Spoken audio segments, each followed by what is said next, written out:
Hey there. Do you have decorating FOMO? Like you're trying to pick a thing and you're looking at it, like say it's a sofa, you're trying to pick out a sofa and you're like, man, that's a great sofa. But what if there's a better sofa?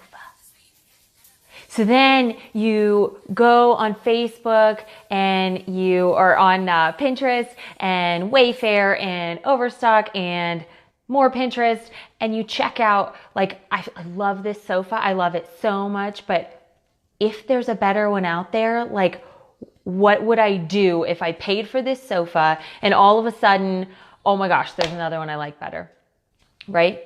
It's decorating FOMO. Like, what if I spend my money on this sofa, I commit to it, and I am missing out on the real sofa that I should have had? Yeah, the struggle is real. So FOMO is really coming up for me as like a present thing. I feel like my camera is really dark. I suffer from FOMO a lot. Like a lot. And so I got back from Burning Man, organizing my thoughts. I went to Burning Man this year, and it was my third time in the last 4 years. And I kind of struggle every time if I'm going to go, because Burning Man is challenging. It's sort of this dichotomy of things where it's really, really hard and challenging and ugh. And then on the other hand, it's amazing and blissful and expansive and wonderful. And so committing to go every year means committing myself to the difficulty and the challenges that come up so that I can have those awesome, expansive realizations and interactions and experiences as well. Not only that, of course, but I'm committing to the money, and I'm committing to the effort of organizing all of these things and gathering them together, making sure that I have food and water and a place to stay and, exactly the right sequin costume to go out dancing, and all of that stuff. So what I find is that what comes up for me is there's even FOMO in the planning. Like if I plan I'm going to go to Burning Man this year, what does that mean I'm missing out on?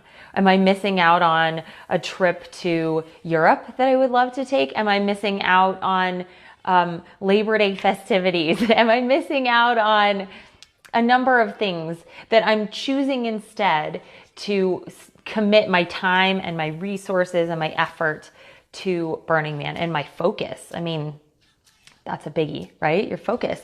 So am I committing to all of these things to going to Burning Man, or am I missing out on something better somewhere else, right? So even in the planning of Burning Man, I realize there's a ton of FOMO that I'm battling all of the time because there's so much that I want to do with my life and my time. So then even when you get to Burning Man, I will tell you, everybody that I've talked to this year maybe had more of this, in that you feel very alone when you get to Burning Man. There are so many people, there is so much going on that your processing of that takes some time and effort. And your processing of that is not going to happen at the same pace as everyone else or with the same timing. You're not going to complete it when everyone else is ready to go out. You spend a lot of time at Burning Man watching other people have fun and wondering why you are missing out on that fun. So looping back to interior design, and then we'll probably loop back to life again too, because that's kind of the way it works. Looping back to interior design, when we are trying to make decisions on what we want to live with, what we want to spend our money on, what we want to choose to put in our spaces and to share energy with, if you will, when we're choosing that, FOMO can be a big monster that comes up because we are choosing to commit time, energy, money, attention, the focus. Again, we're choosing to commit those to this thing that we're going to put into our home. And if it's not the right thing, oh gosh, what are we missing out on? Oh, I don't want to miss out on anything. I want to do it all. I want to do everything all the time. So I have a number of clients right now that we are struggling to make some decisions. Which wallpaper do I want?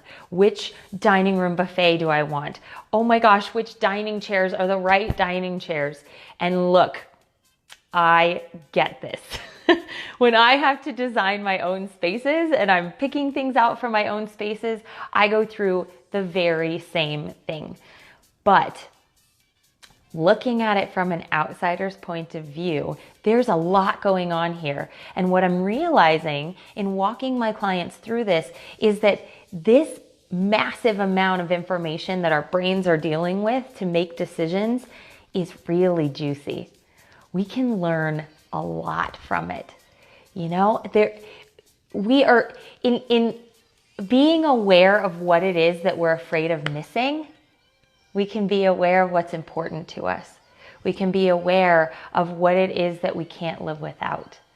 And we can be aware of the thrill of actually stepping in, making a decision and saying, this is the thing that I want. And that's powerful, but it's really difficult. It's vulnerable to say, you know what? I want this thing. And that means that I'm saying no to everything else. Because, you know, even on a Saturday night, we all do that, right? Let alone Burning Man. On a Saturday night, what is it that we want to do? What this brings to mind is I have a friend who posted on Facebook that we all only do what we want to do. People only ever do what they want to do. And there was an uproar. People were so pissed off. Like, I can't do what I want to do. I don't want to go to work in the morning. I don't want to put away the dishes. I don't want to do this. I never get to do what I want to do. So, okay, true. I never want to do the dishes either. I never want to do laundry. Ever.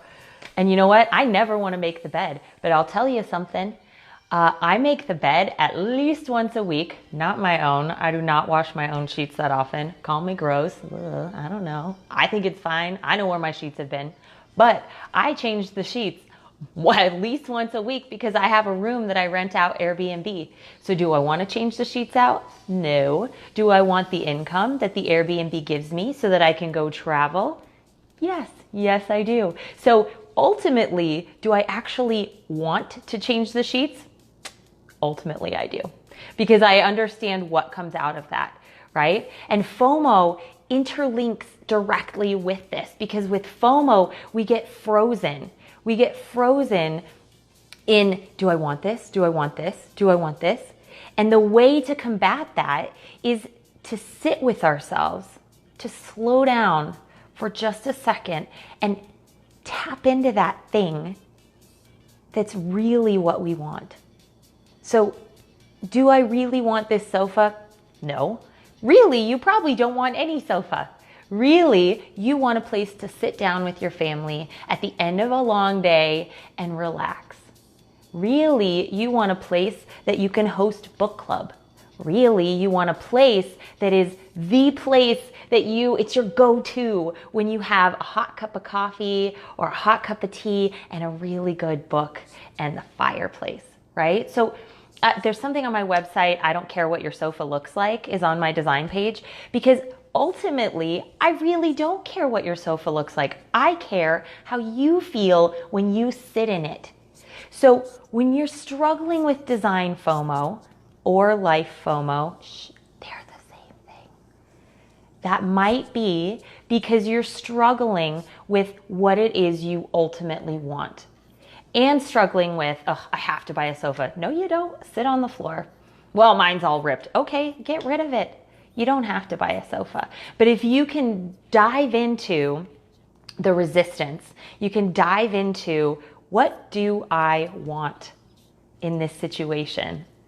That can help guide every single decision that you make, whether it's about your sofa or about your Friday night or about anything, who you're spending your time with, your friends, your partner.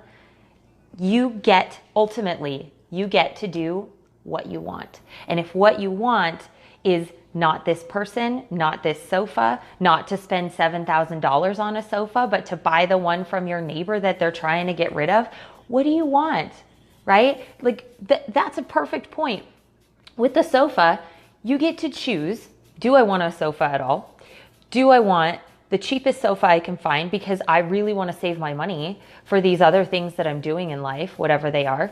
Do I want to spend a certain amount of money on a sofa that feels a little like a splurge, but I know that I won't have to buy another sofa for 10 more years. I won't have to think about this again, right? Then you're choosing that you want to pay more for your sofa, and you're choosing that you don't want you want to have 10 years. I'm going to phrase it in a positive. You want to spend 10 years not thinking about your sofa ever again, and not having it break, and not having it, get worn out because it wasn't built to last that long. So there's your want. In that situation, you want to spend 10 blissful years without shopping for a sofa ever, right? So find your want. If you have the FOMO, and you're like, man, I want it. Maybe dive deeper. Maybe there's something underneath all of the things that you want. If I have 7 things I can do on a Friday night, maybe the things aren't what's important. If I can dive beneath the things, oh, do I want to dance? Do I want to this? Do I want to that? Maybe dive below that. What do I want? Okay, like, here's the other thing that has been coming up for me is remembering. I believe that our bodies already know what we want. And our bodies, as in like the core thing. I keep doing this. I think I've done this in all of my past videos, like the last week. If we can figure out what we want, which we already know, we just have to remember what it is that we want. Remembering is so key. So here's the deal. Remember is right? Repetition. Member is to bring to mind. And if you ask me, remembering is to make the connection from here, like your core yumminess, into your mind, because really here's where our knowledge is. And if we can link the bringing to mind with what we already know, then we can remember. So remember what's important to you for your Saturday night. I was gonna say Friday, for your Saturday night or your Friday night. And maybe that's, I just want to like move my body. I just want to shake it out. Maybe that's, I really want to connect with someone that I haven't seen in a long time. Maybe that's, I really want to be out in a lively atmosphere, right? So if you can dive into those deeper things, you can figure out what your FOMO is all about, and you can start to dissipate the FOMO, whether that's picking out a sofa or whether that's choosing if you're going to Burning Man, any of those things. FOMO is a real effing demon. It's a big deal, but it is juicy. It can teach us so much if we want to dive deeper and figure out what's behind it. My name is Mandy Straight. That's my thought on FOMO today. I'm sure I'll have more later.